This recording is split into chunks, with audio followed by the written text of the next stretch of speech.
Good morning, my dear children. How are you all? I hope you all very fine. So today we are going to see about when people rebel. Okay, this is fifth chapter from history. Okay, so we are going to see about when people rebel.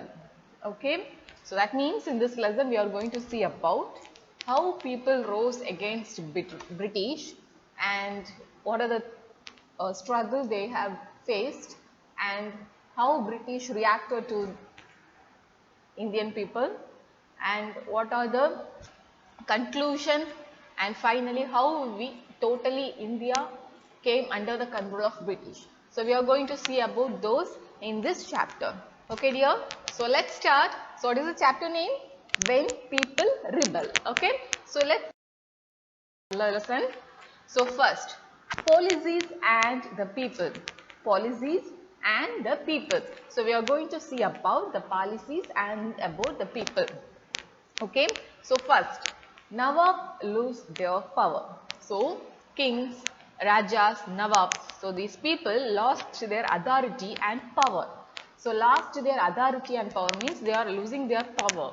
Okay. And from when they have started losing their power? From mid 18th century. From mid 18th century, they lost their authority. So it slowly the authority moves towards British people. Okay. So in order to protect their interest and their authority, what these ruling families did, they tried to mingle with British, and that means come under British, and some like very violently they were against British. Okay. So Rani Lakshmi Bai of Jhansi wanted the company to recognize her adopted son as the heir to the kingdom after the death of her husband, but the company turned down these pleas. So Rani Lakshmi Bai of Jhansi. So look this picture, Rani Lakshmi Bai of Jhansi. She wanted the company to accept her adopted son. That means she adopted the son, not her son. She adopted that as her son. Okay. She want him to the next, after the husband's death, he want her adopted son to be in that place. But the company turned down these players. Okay. So what is the first point? Rajas and kings lost their authority, power, and next to protect their interest, some ruling parties they were like against the British and some they were like under cooperating with company.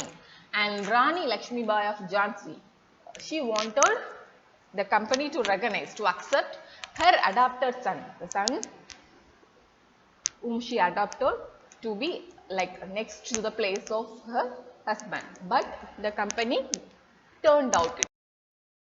Next, Awadh is one of the last territories to be annexed. So Awadh is the last territory to be annexed. Okay. So the company has one plan, that means East India Company, they have planned to bring down Mughal dynasty to end. So Mughal dynasty, all those famous kings, you know, right? Mughal dynasty, Aurangzeb, then Akbar. So they are belong to Mughal empire. So they want to bring down this Mughal dynasty to an end. So to bring this Mughal dynasty to end, what did they announce? They in 1849, in the year 1849, Governor General Dalhousie, that means from British, is a Governor General in India. So his name is Dalhousie. So he announced like after the death of that means death of Bahadur Shah Zafar. So after that, he is like the last Mughal emperor. So after his death, they have to move out of Red Fort and give that place to British. So they have to move out of that Red Fort, and after Bahadur Shah Zafar, no one, that means his descendants, his son, or no one will be like king.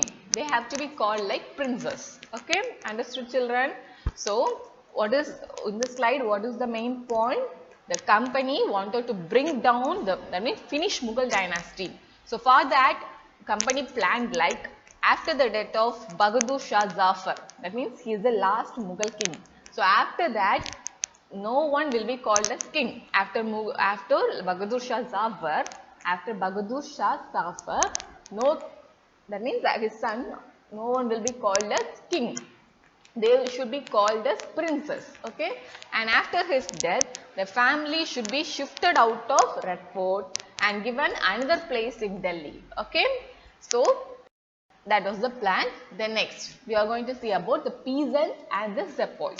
So about peasants and sepoys. So first peasants, we are going to see about peasants, okay, like farmers. So these peasants and zamindars, they are from countryside, that back was a little far away from city side.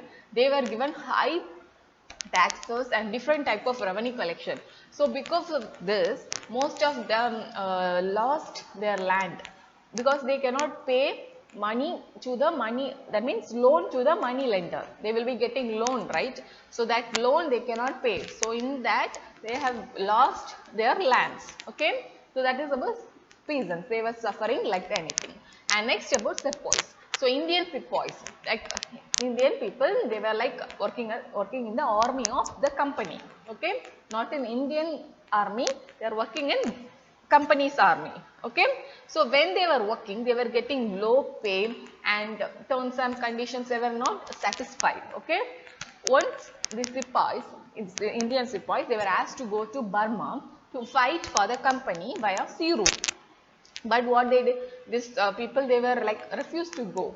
Okay. Then they accepted to go through land route. So through land route they reached Burma and fight for which country? For East India Company. Okay. They were not for India, they were working for the company. Okay. Then after that, the company passed a law in 1856. In which year, my dear children? In 1856, company passed one law. According to that, every person who took employment in company's army, they have to agree to serve overseas if required. That means if company want to attack any country overseas, that means any foreign country, if the company want to attack, the people who were recruited for company's army, if it is required, they also have to fight against there. Okay. So it's like they are not working for India, this army people, they were working for company. Okay. Next, responses to reforms. So responses to reform, this British people, they have did some good things also, like good things like they reformed Indian society by passing laws to stop the practice of sati. So you know what is sati practice? So sati practice means if husband is died, when burning husband's body, wife will also be burnt alive with that body. So this is called sati. Okay. So when husband died, they will burn that body, right? In that fire, this wife also have to die. Okay. So they will burn alive. Okay. So this British stopped this practice and also they encouraged the remarriage of widows. So after husband death, they were kept alone and like they were given no importance, but this British encouraged remarriage. So if husband is dead, they can be they are allowed to marry another person. Okay, they encouraged those. Then English education was widely promoted. So which language? English language education was, it's promoted, it started spreading. After 1830, Christian missionaries were allowed to function freely in its domain and own land and property. So after which year, my dear children? 1830, what happened? Christian missionaries, okay, they came and they were allowed to function here and open many schools, like hospitals, and function in their own land and property. And your new law is passed in 1850. 1850 to convert into Christianity easier. So convert Indian people to Christianity easier. What they did, one law was passed in 1850. So according to that law, Indian Christians, they can inherit the property of their ancestors. So Indian Christians, they can inherit, that means they have the right to access the property of their ancestors, that means the previous generation. Okay. Next, a mutiny. becomes a popular rebellion. So like now large number of people, they believe like they have one common enemy, that is British. So we have to rise up against them. We have to fight against them. So that many people's mind worked in that. Okay, so they have a common enemy, that is British. So in May 1857, East India Company faced a massive rebellion against them. So it is considered as a big armed resistance to colonialism in the 19th century. So Bahadur Shah Zafar, who is Bahadur Shah Zafar? He is the last Mughal emperor, right? So he wrote letters to all the chiefs and rulers of the country to come forward and to fight against British. Okay, so what he wrote? He wrote letter to all the rulers of the country to come forward and to fight against British. So the Mughal dynasty is a vast dynasty, right? It's ruling many parts over the country. So some rulers and chieftains, they control different territories, but they were threatened. They were threatened by the expansion of British rule. Like British rule is like expanding during that time. So they were like threatening. Okay, the British thought this will lie down soon. Okay, but the situation changed by the decision of Bahadur Shah Zafar. Okay, then this rebellion, it spreads everywhere. Everyone is like, most of the people were against British. So the British were routed from Delhi, and almost for a week they were no uprising. That means that rebellion during that time they cannot uprise anything. So Nana Sahib, the adopted son of late Peshwa Bajirao. So Bajirao, his adopted son Nana Sahib. So what he did, he proclaimed himself as Peshwa, and he gathered many armed forces, and he were against that British. Okay, and in Jhansi, Rani Lakshmi Bai, he joined the rebels voice, and she was also fighting against the British along with Tanshia Top. So Tanshia Top is the general of Nana Sahib. Okay, Tanshia Top is the general of Nana Sahib. So like these famous kings, many famous kings, they were like against British. Okay. In Mandla region of Madhya Pradesh. So in Madhya Pradesh, one region like Mandla. So in that region, Rani Avanti Bai, Lodi of Ramgarh. So she also like against the British, because it's trying to took over the administration of state. So she were against that. Then British were defeated in number of battles. During that time, in many battles, British was defeated, and many new leaders, Indian leaders, were emerged during that time. For example, like Ahmadullah Shah from Faizabad, Bakht Khan in Delhi, Kunwar Singh. Okay, so after that, so now the company is like, we have to fight back this Indians. Like that, the company had fixed in the mind. So they were like against Indian people, and they were fighting against us. Okay, during that time, the company brought reinforcements from England. So many from England, it forced many reinforcements, and it were like against our Indian people. So like Delhi was recaptured from the last Mughal emperor Bahadur Shah Zafar, and what Bahadur Shah Zafar was sentenced to lifetime imprisonment. Means until his death he had to be in the jail. Okay, and in March 1858. So in which year, my dear children? Keep all the years. These are the important years. Okay. So these years have to be in your fingertip. So in March 1858, Lucknow was taken, and Rani Lakshmi Bai was defeated and killed in June 1858. So when Rani Lakshmi Bai was defeated and killed in June 1858. Okay. And then Rani Avanti Bai, she also chose to embrace death by surrounding British on all sides. And Tanshia Top, she was also captured, tried and killed in April 1859.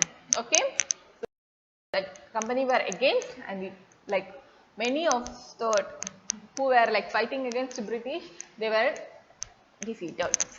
The defeat of rebel forces encouraged desertions. So now that forces who were against British were defeated, and now it's like desertion, quite calm there. And now British announced rewards for the rich landlords to continue their rights. Okay, so rich landlords, they were allowed to continue their rights. and if anyone who is rebelled against the British suffered themselves and they had not killed any white people, they would remain safe and their rights and claims to land would not be denied. So that now during this time no one is against, that means British like it's controlling like anything. Okay, so like it's like giving some rewards to big landlords and it's like getting under them control. Next, aftermath. So by the end of 1859, so in which year my dear children? By the end of 1859, British had regained control of the country. Okay, it regained the control of the country and some important changes it introduced. Like in 1858, a new act was passed. So according to that act, the East India Company, they transferred the powers to the British, entered to the British Crown. It transferred the East India Company powers to the British Crown and it is the more responsible management of Indian affairs. So next, a member of British Cabinet. From British member, he was appointed as Indian Secretary. So he is responsible for all matters related to governance of India. And he will be having one council that is called Indian Council for advice. Next, the Governor General of India was given the title of Viceroy. Now the Governor General of India was called as Viceroy. How they were called? Viceroy. So through this measure, the British government accepts direct responsibility of ruling India. Now it is like directly ruling India. All ruling chiefs were assured that their territory would never be annexed in future. They were allowed to pass on their kingdoms to their heirs, including adopted sons. The Indian rulers were to hold their kingdoms as subordinates of the British crowns. Now like British took the entire control of the state, our country, and they were like ruling like it should not be gained by the Indian kings. So Indian rulers, they were like subordinates. They were working under British crown. The proportion of Indian soldiers in the army were reduced. Now the proportion of Indian soldiers in the army, it is reduced. Now more European soldiers were there in the army. And then the British somehow, it is giving respect to some of the Indian practices and the religious practices. Then some policies were made to protect landlord and zamindar and the right of their land. Okay. So that's all in today's lesson. Thank you children for listening patiently. So what are the things we have seen today? So what is the chapter? When people rebel. So first we have seen about how the kings were lost their authority. And next we have seen how some kings and queens were against British, how they fought. Then how company fight back and how it settled, and after that what are the changes happened. So these are all the things we have seen today. So thank you children, thank you for listening. So watch this video once again and take all the important points, and thank you children, have a nice day.